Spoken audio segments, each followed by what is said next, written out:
பாவம், என் அண்ணனுக்கு கொடுத்த வாக்க நான் காப்பாத்த முடியாம போனா அத நான் அவருக்கு பண்ற துரோகம் மாதிரி. என் அண்ணனோட ஆத்மா என்ன மன்னிக்குமாடா? அம்மா ப்ளீஸ்மா, எதுக்குமா இப்படி தேவையில்லாம சீட்லாம் போட்டு பார்த்துட்டு இருக்கீங்க? நீங்களும் உங்க மனசை போட்டு குழப்பிக்கிட்டு இருக்கீங்க. அம்மா இதெல்லாம் ஒண்ணுமே இல்லம்மா, நம்ம என்ன நினைக்கிறோமோ அதுதான் நடக்கும். இந்த சீட்ல வரதெல்லாம் நடக்காதுமா. இந்த துண்டு சீட்டை போய் நம்ம வாழ்க்கை தீர்மானிக்குமா? இங்க பாருங்க, நீங்க இதெல்லாம் நினைச்சு பயப்படாதீங்க. அது இல்ல ஆதி, நீ சொல்றது நடக்கணும்னா அது உன் கையில தான் இருக்கு. இந்த சௌந்தர்யா அகிலன் எல்லாம் என் மனச புரிஞ்சுக்காம என்ன அவமானப்படுத்துறதுலயே அவங்க குறியா இருக்காங்க. ஆதி, நீயாவது என் பக்கத்துல இருடா. நான் ஒன்னதான் மலை போல நம்பி இருக்கேன். சரிம்மா, நான் உங்க கூட தானமா இருக்கேன், அப்புறம் எதுக்கு நீங்க பயப்படுறீங்க?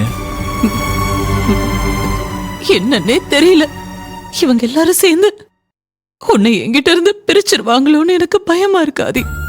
அம்மா அப்படி யாருமா நம்மள பிரிக்க போறாங்க? இங்க நம்ம குடும்பத்து ஆளுங்களே எனக்கு எதிரா இருக்காங்களே, இல்லனா எங்க இருந்தோ ஒருத்தி நமக்கு குறுக்க வருவா.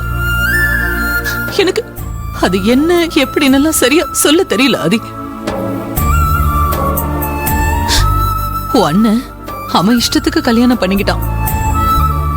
ஓ அக்காவுக்கு கல்யாணம் பண்ணியும் இதோ புருஷன் கூட வாழாம இங்க வந்து உட்கார்ந்துருக்கா. கேட்டா எல்லாத்துக்கும் காரணம் நான் தானே சொல்றான். நான் என்ன பண்ணுவேன்? அவங்கதான் அப்படி இருக்காங்கன்னா நீயும் என்ன கைவிட்டுறாதப்பா. அவங்கள மாதிரி நீயும் ஆயிடாத. என்னால தாங்கிக்க முடியாது அதே. அம்மா அம்மா இங்க பாருங்கம்மா, நான் அப்படியெல்லாம் ஆக மாட்டேம்மா. நம்ம ரெண்டு பேரும் யாராலையும் பிரிக்க முடியாதுமா. நீங்க சும்மா தேவையெல்லாம் பயந்துட்டு இருக்காதீங்க. அம்மா நான் உங்க பையம்மா, நான் எப்பவும் உங்க கூட மட்டும்தான் இருப்பேன்.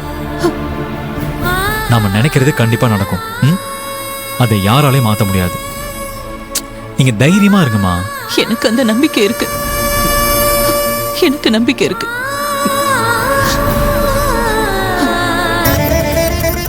அம்மா லெட்டரை படிக்கல, நான் வச்ச லெட்டரை யார் எடுத்திருப்பாங்கன்னு தெரியல. சரி நேரா மகிழினியை பத்தி பேசிடலான்னு பார்த்தா அவங்க ஸ்வேதா கல்யாணத்தை நினைச்சு ஃபீல் பண்ணி என்னை பேச விடாம செஞ்சுட்டாங்க. ஐயோ, இதுக்கு மேல நான் எப்படி பேச முடியும்? சாரி மகிழினி, என்னால ஒண்ணுமே பண்ண முடியல.